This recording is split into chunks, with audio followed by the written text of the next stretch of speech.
Well, that was great. We have about 20, 25 minutes left for Q&A. I'll ask a few moderated questions here, and hopefully we'll have some time to turn it over to the audience. I wanted to turn to big data, but that was pretty well covered. So in the interest of time, I'm sure it's going to integrate in the rest of our discussion. One of the topics that was touched on frequently, maybe not as thoroughly as big data, but still a little bit, was market definition. And there's all sorts of things going on in market definition when you go to an antitrust conference or when you're talking to regulators, economists who are on the cutting edge of economics. There's a lot going on with how they define markets. You have the David Evans platform work. You have all sorts of, talking about interlinked markets, how different sides of the market, different sides of the platform interact with each other. And in the business world, when you're talking to business executives, you get the sense that they're competing with a lot of people. And then you get in this market definition exercise where they come out with a case, and all of a sudden you've created a market definition where Google competes with nobody, or Google is somehow a monopolist in online shopping, or that Apple and Android don't compete with each other, or that Office Depot doesn't compete with online sellers. And I was curious to your comments to the panel, and I kind of leave this open to anybody, about the future of market definition. I know there's talk about different measures, Guppy maybe, that's integrated into it. And how do you see it as a useful exercise, and how do you see it going forward from here, particularly with internet platforms? All right, I'll start. Thanks. I think it's an inevitable exercise in a lot of respects. Even Guppy has a market definition component sort of backdoored into it. And if you're going to talk about competitive effects, I think it was Posner who said this, right? Market definition is an administrative sort of necessity. If we could analyze the entire world, we would, but I don't think we can do that. So we kind of cabin it off a little bit. So I guess I'm not sure that it's going anywhere. But hey, if big data goes the way it's going, maybe we will be able to do that. I guess what I would focus on, there are a lot of answers to this, but I'll just highlight one thing to get other people's thoughts on this, is I think at least some of the problems would be overcome if we focused more on supply side substitutability than entirely on demand. Kai does not agree. So, if we focus more on supply side substitutability or substitution than the extent to which we do now, I think that the contours of markets driven entirely by, or almost entirely by, looking at current and with some speculation about future demand, there's some effort to estimate where new entry might come in. But for the most part, I think that leads to overly narrow markets. And if we took it more seriously, things like this, I think John mentioned, the sort of sideways competition, the unexpected sideways competition of Google moving happily along, and then all of a sudden Facebook is its biggest competitor, or Amazon is its biggest competitor. If we took that more seriously, I think that we might do a better job with market definition. Not that it's a silver bullet, but would be a help. Great.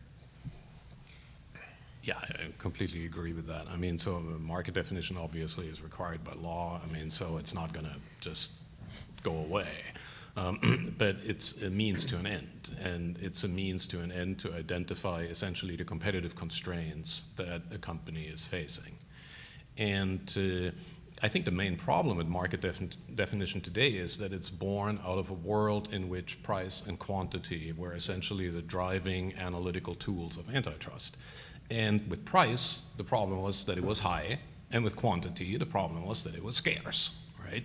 And in the digital economy, we have the exact reversal of these two things. A lot of stuff is free, and our quantity problem often tends to be one of abundance. So, in other words, kind of like the tests that we've developed for the expensive, scarce world don't work particularly well in the free, abundant world.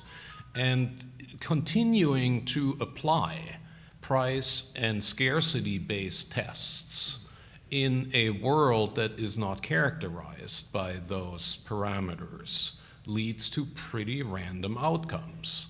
So what's the alternative? The alternative might be worse than focusing on price-based tests, because it's like brown shoe. So it's like lots of unweighted multi-factor tests, and hey, this one doesn't exactly look like the other one, so it's probably not in the same market. So That's, yeah, intent. That would be another one. I mean, it's a parade of horribles. Probably functional substitutability is also not the right idea here, but it has to be, I agree with Jeff, something that looks a little bit more on the supply side. And it also just should be, in my view, very often simply focused on like real world entry. One thing that really happens a lot that actually probably has happened more in the last 50 years, and particularly the last 15 than before, is indeed entry. And it's sometimes interesting that you go through these market definition exercises and it's all very academic, and nobody seems to be paying attention really to the fact of entry. I mean, one of the things that I just find most amazing in that context is in 2011, for example, when the Commission looked at Microsoft Skype, they made a comprehensive listing of all consumer communication services. Does anybody know which one wasn't on that list? WhatsApp. So that was like 3 years later. That is just something that we see all the time, and I think real evidence of entry should count for a lot in market definition, i.e. you can't define a market that doesn't contain the real world entrance. I'm going to disagree with the inevitability of market definition. In the decisional practice at the OFT, to some extent, and also the judgment by Peter Roth that I mentioned, has been not to think that you have to start market definition, define the set of competitors, and then ask if there's been, for example, an abuse, but instead say, let's assume this market definition and go directly to the question of abuse, and then ask, is this behavior abusive? And if the answer to that is no, then you don't need to answer the market definition question. And so you don't waste a lot of resource. And I've seen so many high court cases in Ireland where the judge has spent 3 weeks hearing expert evidence on market definition, only to dismiss the case because when they got to abuse, it was quite trivial. So if you can answer a trivial question first, you should answer the trivial question first. Second point I wanted to make is that one of the really difficult issues for these cases is evolving market definition.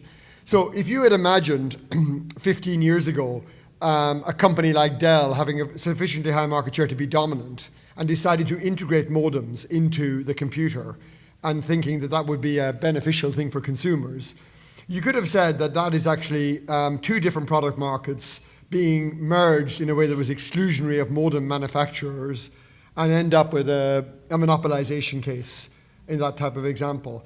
It would be, in the benefit, in retrospect, it would be a totally ridiculous case. Are we arguing now that Android and iPhone cameras are a conspiracy to exclude independent camera manufacturers? No, we have product evolution, and we're seeing a lot of product integration, and it's quite challenging for competition authorities looking at these issues as the market is evolving to say, well, there's a static view of the market and we think we can measure the market definition here and then measure behavior on it. You have to be really very careful about doing that when the product is evolving, and particularly as these products often evolve quickly.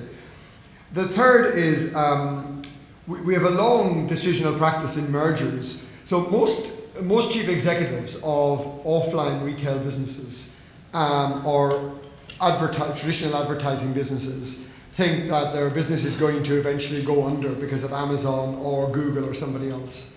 And so they think the answer to that is to merge with rivals. And so there's been a whole series of cases where people have tried to get more concentrated offline mergers through on the basis of the but Amazon or but Google defense.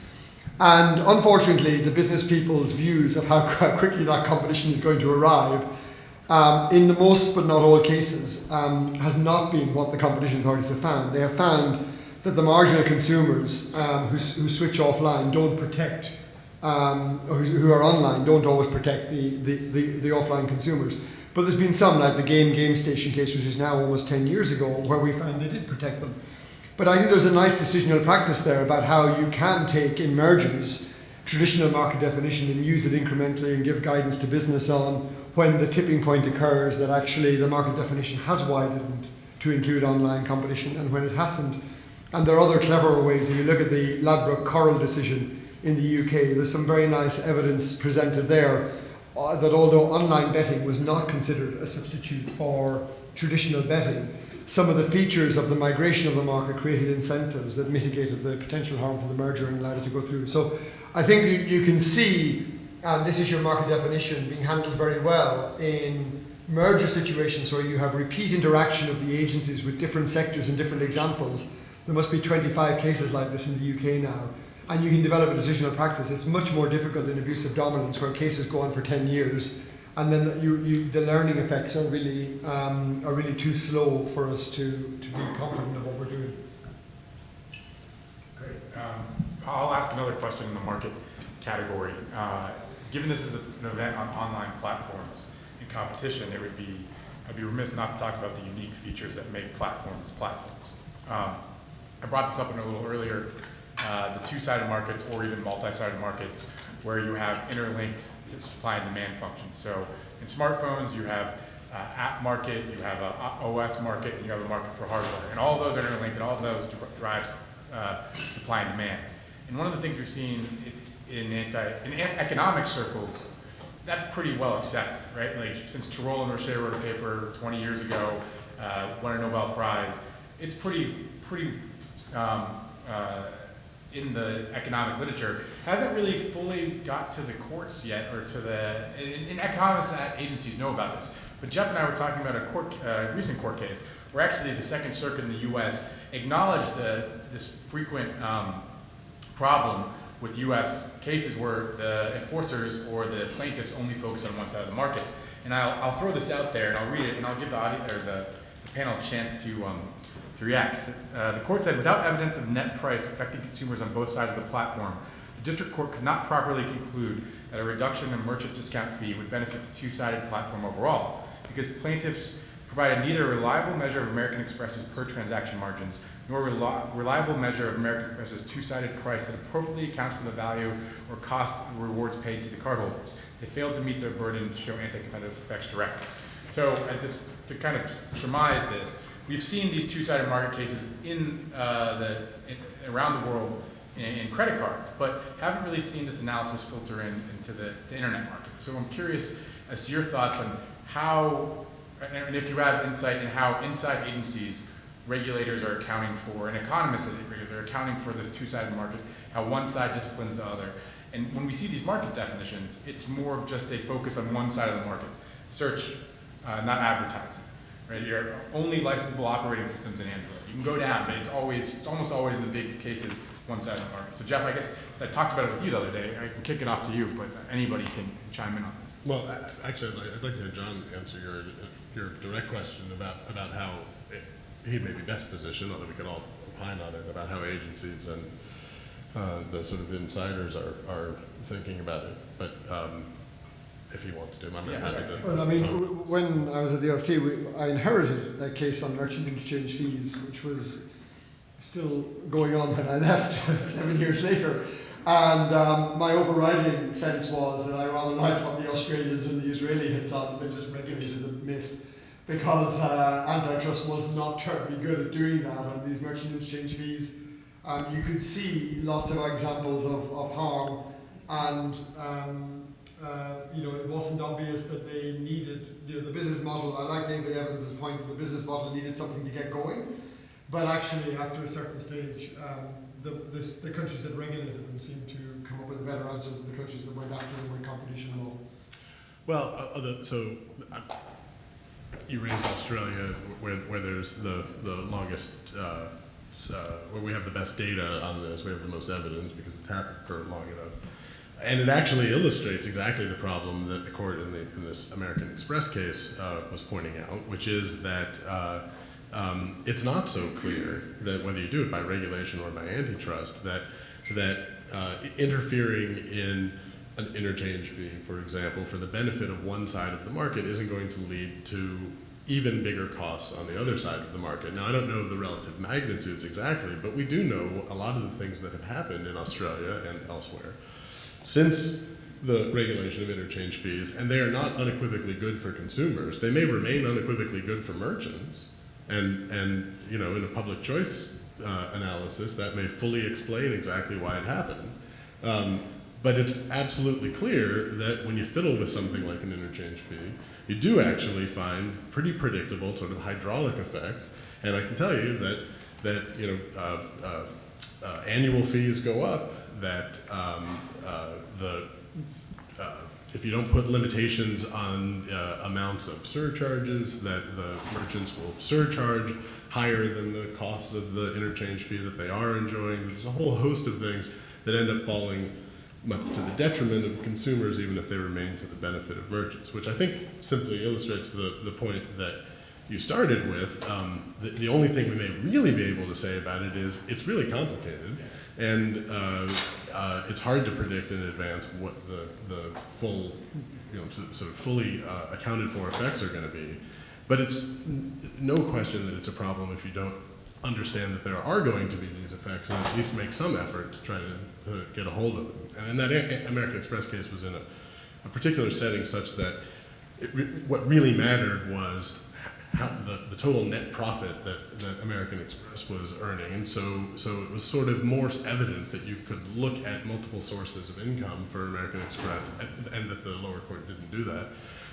And so it's not always that evident, and so it may be frequently missed, and that may be some explanation as to why it is. And then we have this additional problem when you move out of the interchange fee, related problem, when you move out of the interchange fee context, and you're talking about sort of some of the online platform two-sided markets, where one side of the market is, as someone pointed, I think John was the one who said, regulators say free is, I can't remember how you phrased it, but when they point out that one side of the market is paying no nominal price, that it's easy to forget them. It's easy to sort of ignore them.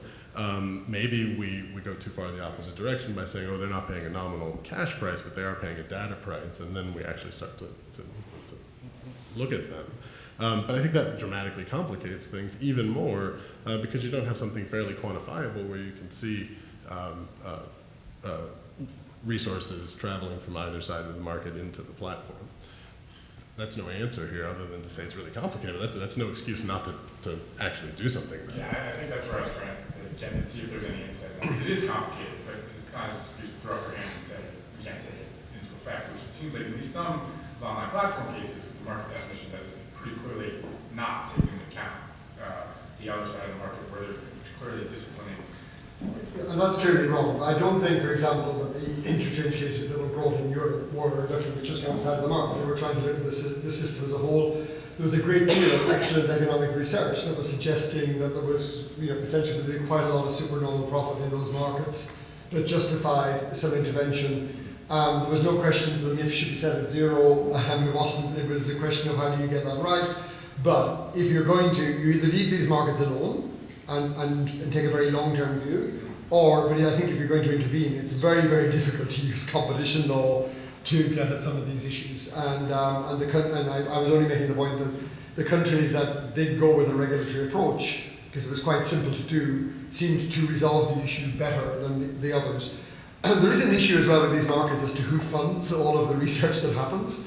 And when the UK government was looking at this 5 years ago, all of the best evidence on what happened in Australia had been funded by credit card associations. And actually there was very little what I call pro-consumer research done on this. Nobody had really sat down and asked hard, had the consumer benefited? Because there was no money in asking that question. And so there is an issue there about the way in which the public policy process relies on information that gets produced by one side of an industry. The merchants have produced some, but it's been very focused just on the merchants, and I think the consumers often been left out of the equation in some of these markets. Although the Reserve Bank of Australia has done a lot of that research, and we can assume that they're not being funded by the card networks. They have. Maybe they are. Indirectly, sure. Well, that's great. I had a lot of questions, but it seems we're running out of time. I'd like to turn over to the audience. I think I think we're supposed to have a one. CC. If anybody has a question for the panel, Excuse me. David. So this is more of a political question than an antitrust or competition theory one, but particularly for Europe, or Britain, I guess I should say now, instead of Europe. It seems as though there's a conflating of the notion of a platform between the competition analysis side and other issues. Specifically, if you consider the case of Uber, asserts that it's simply a platform for connecting people who want to ride with people who want to get a ride. But Uber is being sued in the United States by drivers and labor unions who believe it is actually an employer, a transportation company, not a platform. And it seems as though there is a cultural assertion that some companies try to hide behind the veneer of a platform in order to avoid certain kinds of liability. And that sensibility carried over into the competition realm leads to a lot of, I think, bad decisions that a platform is like a telecommunications company. So can you speak to whether or not the conflating of platform as a shield of liability is misplaced in the context of competition policy? Anybody want to take first? So first point in Europe in regard to Uber is I don't think there's been any competition authority that has done anything in regard to Uber other than being positive about its entry into the market, because they've seen it as a source of competition in a market where there's traditionally been very harmful.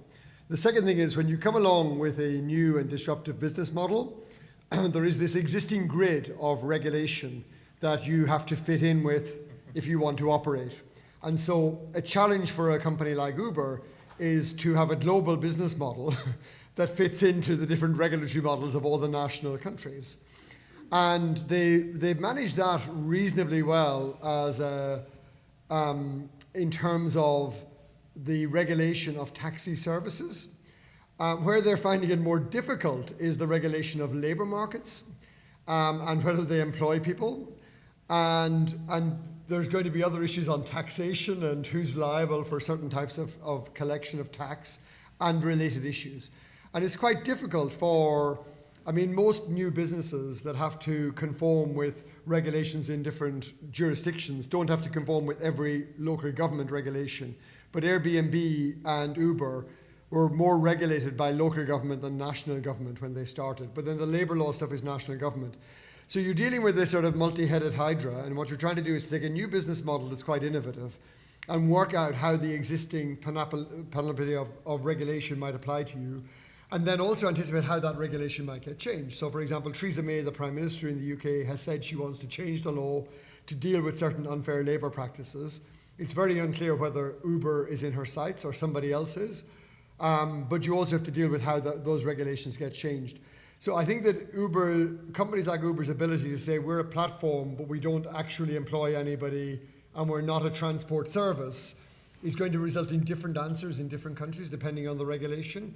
And those answers are going to change as countries alter their regulation, because in many cases existing incumbents will be captured in the political process in order to change that going forward. So it is always going to be a challenge for a disruptive firm how to deal with that existing and potentially new regulatory environment. I think this is a very good question because it gets at something that is, I think, a very pervasive problem in an ecosystem environment, if you will. And essentially here the idea is, and we've seen this in many situations, somebody comes up with a platform, with a system essentially of coordinating various inputs, various players in order to create value. The thing takes off, right? And it becomes incredibly valuable. And then what happens is a renegotiation, essentially, of the various contributors to that value creation. The originator of the system says, I came up with it, right? And I created this opportunity for all of you, and you can be thankful to me, but the spoils go to me, right? The participants say, without us and our input, our labor, and so on and so forth, the whole thing would never have gotten off the ground and would never have gained popularity. So you're reaping a lot of benefit that you actually didn't create, but that we helped create. In antitrust, we've seen this over and over and over. This is the Kodak case, right? The ISVs, the independent service vendors, at some point said, well, wait a minute, Kodak, we created this empire for you because you didn't have to put a Kodak person in every township because we did that. And now we want a piece of the pie when Kodak kind of like closed the system. And I think the antitrust laws have always been a bargaining chip in that renegotiation. The antitrust laws have been a classic measure of appropriating for contributors to appropriate value from an ecosystem. And they generally have been unsuccessful doing that, but they had some moderate success, and because that success is so outstanding, we learn about it in law school, because in law school we deal with the extraordinary cases and not the ordinary outcomes. Can I make one quick point on this? Two quick points. Number one, it's worth pointing out that in the Uber case, for example, it's not as though identifying themselves as a platform creates some sort of insulation from law writ large, but even from the antitrust laws. And I'll just mention that they're facing a price-fixing suit in New York that would not exist if they treated all of their workers as employees, because they would be a single entity. So they have to walk a fine line. They have opened themselves up to a potential antitrust problem precisely because they identify themselves as a platform, not as an employer. The second thing I would just wanted to add was that I think you're right about the extent to which those sorts of arguments that amount to using antitrust as a bargaining chip in a contract negotiation is successful. It hasn't been particularly successful, at least it hasn't been successful when it's led to actual antitrust cases. It may have been successful in the negotiations. But there are some important exceptions, and they're not just exceptional cases. And it's exactly a part of this sort of nostalgia problem and objection to change that I have, because it is in precisely those situations. I'm thinking now of the Berkey photo case, where an innovation comes along, it changes things, and that is what changes the relationship between the sort of the platform and the users. There's no indication of intent, not that it necessarily should matter, but there's no indication that that was what was driving the change. And it seems to me that however much one would scream, hey, listen, we are owed something from this, if they can't get it through a pure sort of contractual negotiation, antitrust shouldn't be helping them at all if the cost of helping is preventing the platform itself from actually adapting and evolving, again, because it is in precisely that situation that the other folks say, now you're leaving us in the cold. I don't want to give much credence to that because I fear the dynamic effects it will have. Great. And actually, David, I just want to chime in kind of a more macro level point on the platform, and then I'm going to come over here for a question, when you think about platforms, and why I was kind of stressing to ask the audience or the panelists about considering the system, is if you think of a political economy of a platform, you've got competing interests that are being coordinated through a platform. So if you're trying to regulate one side of the platform, if you're trying to impose costs on one side of the platform, the drivers, if it's viewed narrowly, will, make an antitrust claim saying, or the consumers, arrive, can make an antitrust claim against the drivers, for coordinating prices, or you can foist regulation on one side of the market or move costs to the other side of the market. And there's really an incentive to use the system if it's not taken as a whole, to either regulate or use antitrust cases that are narrowly focused to harm, the other side of the market and transfer costs from your side, which the market, the platform operators determine, to the other side of the market. So it's an interesting dynamic when you see a lot of these cases being brought, whether it's the credit card fees with the retailers against the merchant, against the consumers, against the credit card companies. So anyways, that's just like a random, what was that? Yeah. Start. All right, over here. Thank you so much. My name is Michaela Ross. I'm with Bloomberg BNA. So my question kind of builds off of something you had said, Mr. Kaiser, about the proliferation of big data, and with data becoming more and more important with the development of some emerging technologies such as artificial intelligence and Internet of Things. I'm wondering if you see that bucket 4 category that you talked about coming more into consideration when you're doing an antitrust or an anti-competitive analysis here in the US, or is that something with the political environment that we're seeing with this new administration that just might not be, it might be dead in the water as compared to some of these discussions about the importance of big data that are going on in the EU? And I'd definitely appreciate it if everyone would share their opinion. So far, we've seen this primarily outside of the U.S. being investigated in depth, right? And reject it, right? I mean, so for example, in the Microsoft LinkedIn case, right, there is, and the clearance decision reflects that, there is a very large investigative effort and a reflection in the record of this, right, of the regulator looking at whether there is some form of big data or big data foreclosure or quasi-essential facilities issue. And the commission, after looking at all of this, decided no, there really isn't. Is that because LinkedIn doesn't have a lot of data? No, LinkedIn has a lot of data. Is that because Microsoft doesn't have a lot of data? No, Microsoft has tons of data, right? But that's exactly what I mean. I mean, this plays in the space of companies that are in the business of having big data, yet nevertheless, the combination of the two did not raise any of these foreclosure issues or any of the essential facilities or any of the raising barriers to entry issues. So, I mean, in that sense, we're seeing this as an issue and a topic of investigation a lot. But primarily outside of the US. In the US, we haven't seen it. And if there's one thing that I really want to echo, because I wholeheartedly agree with this, is what John said about how about we first look at the abuse, whether one exists, before we spin our wheels trying to figure out if some form of market and some market power exists. I mean, we could just sometimes just go to the easier question first. And sometimes more difficult in a merger investigation, but not impossible. So kind of ex-US, yes. In the US, so far, no. To the point of, to I think the point of your question, I'll assume I know the point of your question exactly. But there is certainly rhetoric that sounds like that, right? I mean, it's not the case that we've seen or are likely to see, for example, in the near future, an actual essential facilities case based on someone's data in the United States.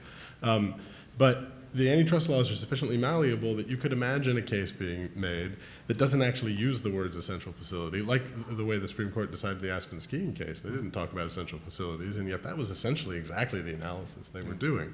And I don't think that it's impossible, and I think that there's a lot of rhetoric to suggest that's exactly the way a lot of people who may not be sufficiently well informed or haven't listened to Hanno's taxonomy enough and other things.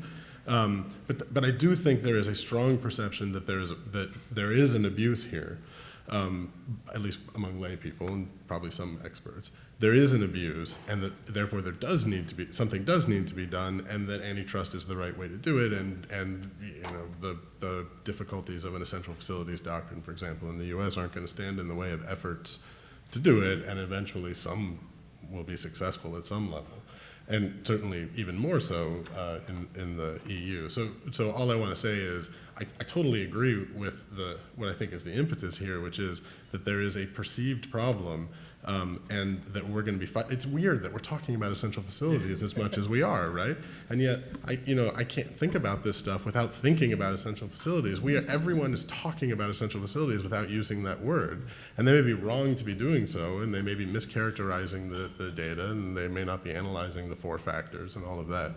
But that's what they're talking about and thinking about, and it's inevitable that that will play out in court at some point. I don't know that it'll be successful, but that's, I think, the direction of the sort of political pressure. I love the comment about the essential facilities. This is what I always tell my antitrust class. It's like the one thing you will remember from this class is essential facilities, and it's the one thing that doesn't matter. Maybe that's the reason why we're hearing about it, because enough people went to law school and all they remember is essential facilities. So the world would probably be a better place if we just banned the use of the term big data in the context of competition. That would help too. That would probably make the world just a much better place. And PowerPoint while we're at it. Well, I think that's we've run over a little bit, but that was a great conversation. I will add on the essential facilities point, not only are the essential facilities arguments being used in antitrust, but you're starting to see them creep into platform regulation, where they're not the platform regulation conversation, and they're not cabined by a lot of jurisprudence that makes them interpret narrowly. So what we've put differently, you're seeing something called platform regulation, which never existed before. Yeah. What the hell is that? And I mean, one way to think about it is it essential or is it useful? And if it's just merely useful, and you're going to mandate access to it, then you've kind of undermine the incentive for competition. But anyways, on that note, I think we can end it. I'm sure some of the panelists have ABA panels to get to, but if you want to stick around and ask questions of them, feel free.